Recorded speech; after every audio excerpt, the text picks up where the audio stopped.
আসসালামু আলাইকুম।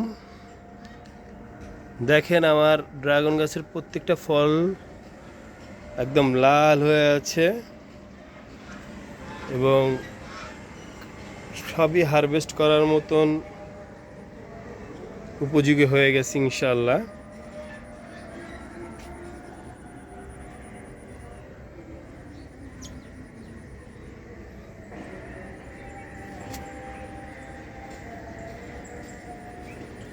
দেখতে একটা লোভনীয়,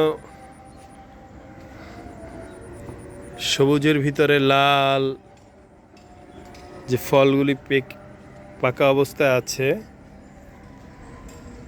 দেখেন। আপনাদের বাসায় যদি ছাদে বা সামনে জায়গা থাকে ড্রাগন ফলের গাছ লাগাতে পারেন এবং বাসায় যে ড্রাগনের চাহিদাটা আশা করি ইনশাল্লাহ পূরণ হয়ে যাবে।